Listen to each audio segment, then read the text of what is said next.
स्वतंत्रता के बाद के महीनों में देश एक गहरे मानसिक तनाव से गुजर रहा था। विभाजन की हिंसा पूरी तरह थमी नहीं थी, विस्थापन की पीड़ा समाज के भीतर बनी हुई थी और राजनीतिक विमर्श में तीखापन बढ़ता जा रहा था। इसी पृष्ठभूमि में राष्ट्रपिता महात्मा गांधी की भूमिका एक नैतिक धुरी के रूप में और अधिक केंद्र में आ जाती है। यह वह समय था जब सार्वजनिक जीवन में असहमति और आरोपों की भाषा कठोर होती जा रही थी। समाज के विभिन्न वर्गों के बीच अविश्वास गहरा रहा था और राजनीतिक नेतृत्व पर दबाव लगातार बढ़ रहा था।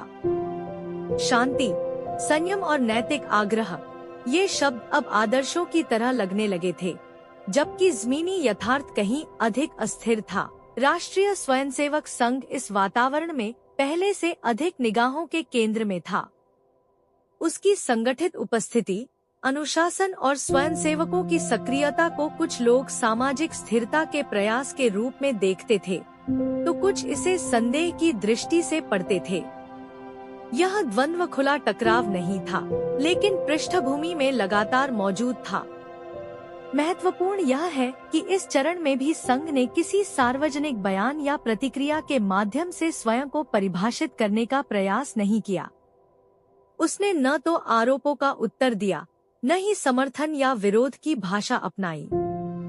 संगठन अपनी प्रक्रिया और दिनचर्या पर टिके रहने का प्रयास करता रहा। यह स्लाइड उस तनावपूर्ण शांति को दर्ज करती है जहां सतह पर स्थिरता दिखाई देती है, लेकिन भीतर असुरक्षा और अनिश्चितता लगातार बढ़ रही होती है, और जहां आने वाली घटनाओं की आहट स्पष्ट रूप से महसूस की जा सकती है।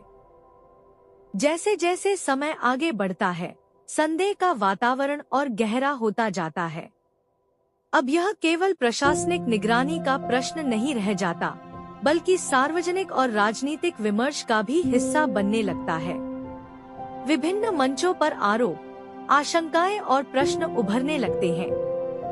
राष्ट्रीय स्वयंसेवक संघ के संदर्भ में यह दबाव कई रूपों में दिखाई देता है। उसकी संगठित संरचना, स्वयंसेवकों का अनुशासन और सामाजिक उपस्थिति, इन सब को अलग अलग दृष्टियों से व्याख्यायित किया जाने लगता है। कुछ लोग इसे सामाजिक संगठन के रूप में देखते हैं, तो कुछ इसे संभावित राजनीतिक प्रभाव के रूप में। यह दबाव संघ के लिए इसलिए कठिन था क्योंकि यह किसी एक कार्य या वक्तव्य से जुड़ा नहीं था। यह एक समग्र धारणा का निर्माण था जो धीरे धीरे आकार ले रही थी, और ऐसी धारणाओं का उत्तर किसी एक बयान से देना संभव नहीं होता। संघ ने इस स्थिति में भी प्रतिक्रिया के बजाय धैर्य का मार्ग चुना। न कोई सार्वजनिक खंडन, न कोई सफाई। यह मौन अब पहले जैसा सहज नहीं रहा था। अब यह मौन स्वयं एक चुनौती बन चुका था। यह स्लाइड उस क्षण को दर्शाती है जहां संगठन को यह एहसास होने लगता है कि उसकी सबसे कठिन परीक्षा अब निकट है, और जहां यह स्पष्ट हो जाता है कि आने वाले निर्णय संघ के इतिहास को लंबे समय तक प्रभावित करने वाले हैं। यह चरण राष्ट्रीय स्वयंसेवक संघ के इतिहास में सबसे कठिन परीक्षाओं में से एक के रूप में उभरता है।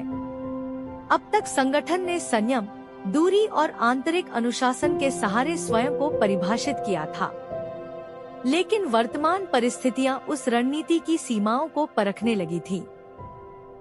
संघ के सामने प्रश्न अब केवल यह नहीं था कि वह क्या करेगा, बल्कि यह भी था कि वह स्वयं को कैसे संभालेगा।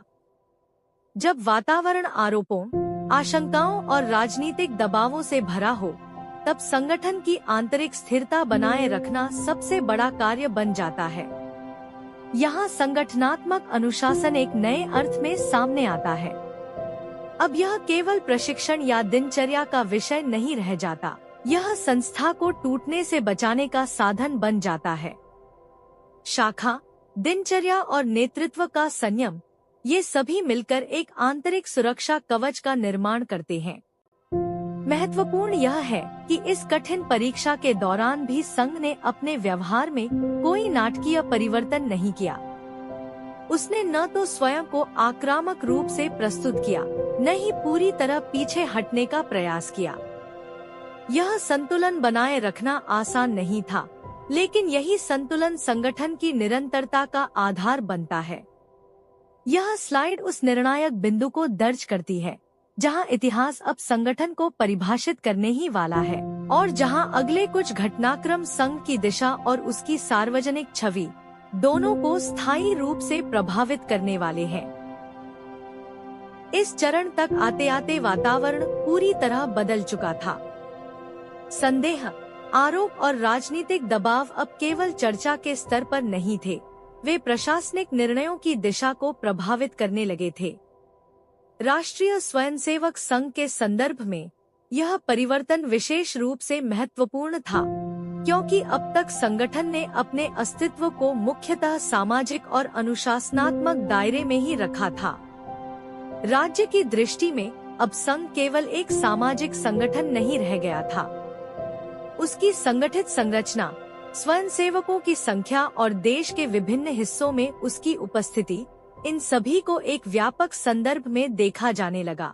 यह वह क्षण था जब आकलन, आशंकाएं और राजनीतिक वातावरण एक दूसरे से जुड़ने लगे। प्रतिबंध की संभावना अचानक उत्पन्न नहीं हुई। यह कई महीनों में बने उस वातावरण का परिणाम थी जहां स्पष्ट उत्तरों की मांग बढ़ती जा रही थी और मौन को भी अपर्याप्त समझा जाने लगा था।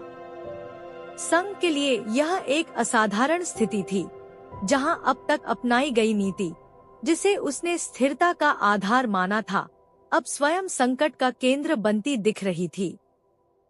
संघ की प्रतिक्रिया इस चरण में भी संयमित रही। न कोई सार्वजनिक बयान, न कोई संगठनात्मक आंदोलन। नेतृत्व ने यह मान लिया था कि आने वाला समय कठिन होगा, और शायद सबसे कठिन अब शेष है। यह स्लाइड उस ऐतिहासिक मोड़ को दर्ज करती है जहां घटनाएं अपने चरम की ओर बढ़ रही हैं, और जहां यह स्पष्ट हो जाता है कि अगला कदम केवल संगठन की नीति नहीं, बल्कि उसके अस्तित्व को भी गहराई से प्रभावित करने वाला है। एपिसोड 7 हमें एक ऐसे काल से गुजारता है जहां राष्ट्रीय स्वयंसेवक संघ को अब तक की सबसे कठिन ऐतिहासिक परीक्षा का सामना करना पड़ता है। यह परीक्षा केवल बाहरी घटनाओं की नहीं थी, बल्कि संगठन की आंतरिक स्थिरता, संयम और निरंतरता की भी थी। इस पूरे चरण में संघ ने कोई नाटकीय मोड़ नहीं लिया।